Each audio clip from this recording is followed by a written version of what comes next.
पनवेल, नवी मुंबई, रायगड परिसरातील बातम्या पाहण्यासाठी आमच्या मी साक्षीदार या यूट्यूब चॅनलला सबस्क्राईब करा। कळंबोली येथील पनवेल महानगरपालिकेचे माजी नगरसेवक रवींद्र अनंत भगत यांच्या वाढदिवसानिमित्ताने आरोग्य शिबिर, रक्तदान शिबिर, नेत्र तपासणी, ज्येष्ठ नागरिकांना चष्मे वाटपाच्या कार्यक्रमाचे आयोजन कळंबोली बस डेपो समोर 18 मे रोजी करण्यात आले होते।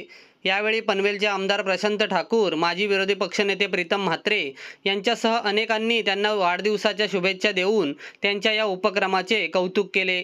यावेळी वृक्षारोपण करून परमशांती वृद्धाश्रम तळोजा येथे अन्नदान करण्यात आले। या आरोग्य, रक्तदान, नेत्र आणि चष्मे वाटपाचा अनेक गरजू नागरिकांनी लाभ घेतला।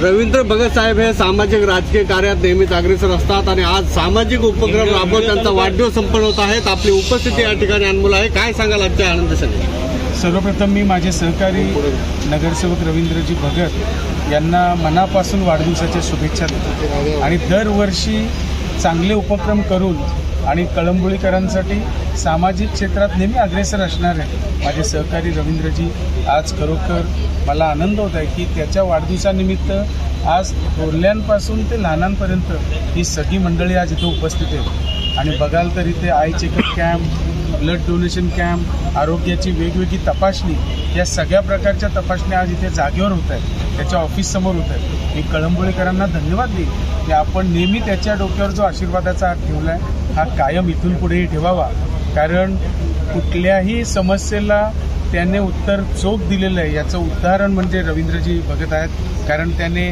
मग केलेलं उपोषण असेल किंवा त्या उपोषणातून मिळालेला त्याला मार्ग असेल किंवा त्याच्यातून मिळालेलं उत्तर असेल, या सगळ्यातून मला वाटतं खूप सेवा तो कळंबोलीकरांसाठी करतोय।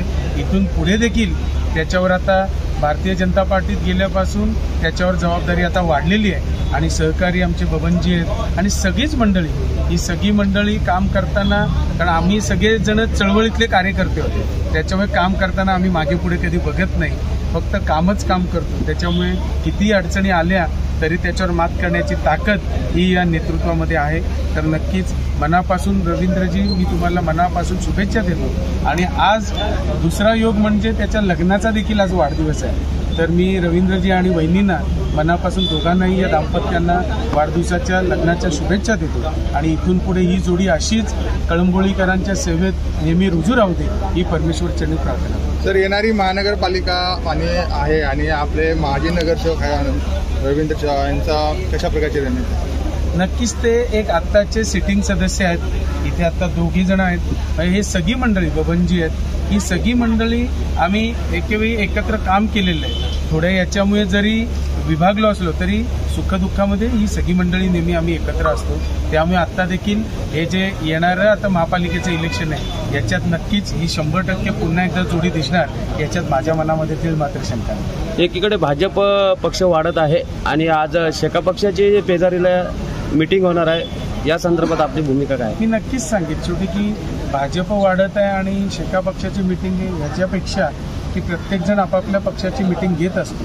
त्यामुळे मला वाटतं आज जी म्हणजे कालपासून सुरुवात झालेली आहे, म्हणजे जे आपल्या जवानांनी तिकडे आपल्या रक्षणासाठी त्यांचं बलिदान केलेलं आहे त्यांच्यासाठी पूर्ण भारत देश आज रस्त्यावर उतरतोय, तिरंगा आपला फडकवतोय, याच्यातून ही एकी मला वाटतं दिसून येते।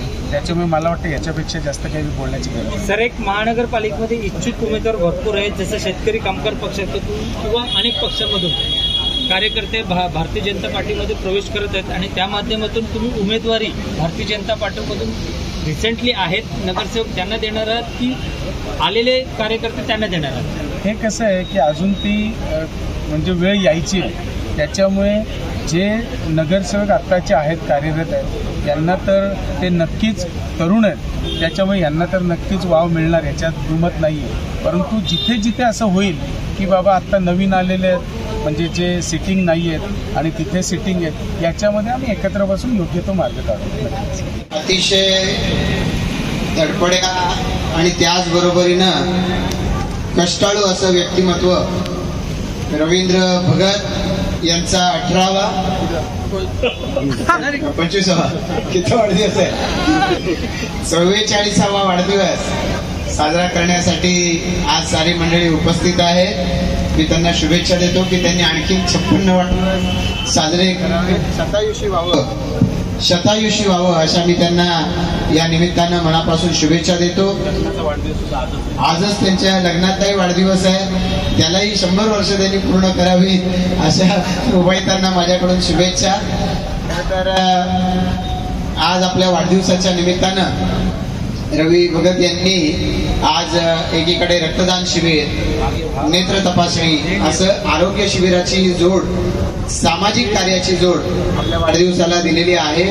आणि या वाढदिवसाच्या निमित्तानं आज इथे कळंबोलीमधल्या सर्व नागरिकांना आरोग्यमय अशा पद्धतीच्या शुभेच्छा सुद्धा त्यांनी रिटर्न गिफ्ट म्हणून आपल्या सर्वांना दिलेल्या आहेत. आज आपण सर्व मंडळी जी या ठिकाणी उपस्थित आहेत, आपण पाहू शकतो अगदी सामान्यातल्या सामान्य घरातून या कळंबोलीमधल्या आपल्या सहकार्यांना, नेत्याला शुभेच्छा देण्यासाठी ही सारी मंडळी या ठिकाणी उपस्थित आहेत. आणि केवळ त्यांच्या शुभेच्छा स्वीकारण्यापेक्षा त्यांचं आरोग्य चांगलं राखणं, एक सहकारी म्हणून त्यांना आपल्या बरोबरीनं, मानानं, सन्मानानं आणि आरोग्यमय पद्धतीनं सोबत ठेवणं ही सुद्धा जबाबदारी रवी भगत यांनी स्वीकारली. त्याबद्दल मी त्यांचं मनापासून अभिनंदन करतो. हरीश मोकल यांनी सांगितलं की लढवय्या असा रवी भगत यांचा बाणा आहे, त्यामुळे आपल्या परिसराला वेगवेगळ्या पद्धतीच्या सुविधा मिळवण्यासाठी वेळ पडेल त्या पद्धतीनं महापालिका, शासकीय यंत्रणा यांच्याशी संघर्षाची सुद्धा त्यांनी तयारी ठेवलेली आहे. आपल्या शेजारी परिसरातल्या ग्रामस्थांसाठी, त्यांच्या हक्कांसाठी त्यांनी अहोरात्र कष्ट उपसलेले आहेत. त्यामुळे अशा एका नेत्याचा वाढदिवस आज या ठिकाणी साजरा होतोय. आणि असा एक नेता आज भारतीय जनता पार्टीला आमच्या या कळंबोलीमध्ये मिळाला आहे. याचा कळंबोलीच्या आमच्या भाजपच्या सर्व परिवाराला, आपल्या सर्व परिवाराला याचा मनापासून अभिमान आहे. मी या निमित्तानं रवी भगत यांना शतायुषी व्हा अशा शुभेच्छा देतो. लग्नाचाही त्यांचा वाढदिवस आहे, त्यामुळे वहिनींना आणि तुम्हाला या ठिकाणी सौख्य सतत नांदत राहो अशाही शुभेच्छा या निमित्तानं देत असताना तुमच्या हातातून समाजाची सेवा अशी सातत्यानं घडत राहो अशी या निमित्तानं आम्हा सर्वांच्या वतीनं शुभेच्छा देतो. आणि देवानं तुमचे सर्व मनोरथ सिद्धीस नेण्याची ताकद तुम्हाला द्यावी. भारतीय जनता पार्टी ही पूर्ण ताकदीनं तुमच्या सोबत आहे याची ग्वाही या निमित्तानं देतो. पुन्हा वाढदिवसाच्या शुभेच्छा देऊन थांबतो. जय हिंद, जय महाराष्ट्र. मित्र रवींद्र भगत, परवाच विक्रम म्हात्रे, आमचे वरिष्ठ नेते जय म्हात्रे साहेब यांचा मोठ्या प्रमाणात पक्षप्रवेश झाला. आम्हाला खूप आनंद झाला. मी 4 वर्षे आधीच भारतीय जनता पार्टीमध्ये गेलो, कारण विकास व्हायचा असेल तर सत्तेची नाल पकडावी लागेल. त्या अनुषंगाने या ठिकाणी आपण भारतीय जनता पार्टीमध्ये प्रवेश केला. माझे सहकारी बोलले आपण जरा विचार करावा, परंतु खरोखरच हे आल्यानंतर आम्हाला अजून ऊर्जा मिळाली. त्याच्यातच आमदार प्रशांत ठाकूर असतील, परेश ठाकूर असतील, आम्हाला सगळ्यांना बरोबर घेऊन 4 वर्ष सतत बसतो. कुठल्याही गोष्टीची कमी त्या ठिकाणी नाही आहे. जे जे प्रश्न आहेत ते आम्ही त्यांना सांगत असतो. आज रवींद्र भगत यांच्या वाढदिवसानिमित्त आणि त्यांच्या लग्नाच्या वाढदिवसाला आज आमचे नेते, युवा नेते प्रीतम शेठ म्हात्रे या ठिकाणी उपस्थित आहेत. त्यांना शुभेच्छा देण्यासाठी माझी मिसेस प्रिया मुकादम, आम्ही आत्ताच शेठनी उल्लेख केला त्या तिरंगा रॅलीमधून, पनवेलमधून या ठिकाणी थेट आम्ही या ठिकाणी आलो. खरोखरच मोदी साहेबांचं या ठिकाणी जे पंतप्रधान झाले तेव्हापासून भारताला एक नवीन ऊर्जा मिळाली आणि त्या ऊर्जेमधून आम्ही आमच्यासारखी तरुण मंडळी या ठिकाणी त्यांच्या पाठीशी आहोत.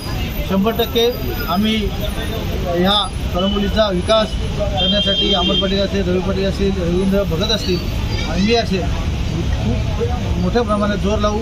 त्या ठिकाणी आमचे तरुण नेतृत्व असतील, परेश सर असतील, प्रीतम सर असतील, यांच्या मार्गदर्शनाने आम्ही चालू आणि जनतेची सेवा करू एवढंच तुम्हाला सांगतो. जुना नवा भेद न करता जो काम करेल, जो कार्यक्षम असेल त्याला संधी भाजपमध्ये मिळणार आहे. कशा प्रकारचं कार्य कळंबोलीतून दिसणार आहे आणि पुन्हा रवीशेठ भगत असतील, इतर नगरसेवक कशा प्रकारे पुन्हा भाजपमध्ये निवडून येतील? एवढा मोठा मी भाजपची एक स्ट्रॅटेजी ठरलेली, जे वरिष्ठ ठरवतील त्या अनुषंगाने आम्ही कामं करत असतो. मी एवढं मोठं नाही की तुमच्या प्रश्नाला उत्तर देऊ शकतो, तर आम्ही एक साधे जमिनीवरचे कार्यकर्ते आहोत. आमचे वरिष्ठ आमदार असतील, प्रीतम दादा असतील, परेश दादा असतील, रामशेठ ठाकूर असतील, जय म्हात्रे असतील, ते बसून निर्णय घेतील त्याप्रमाणे आम्हाला मान्य असेल.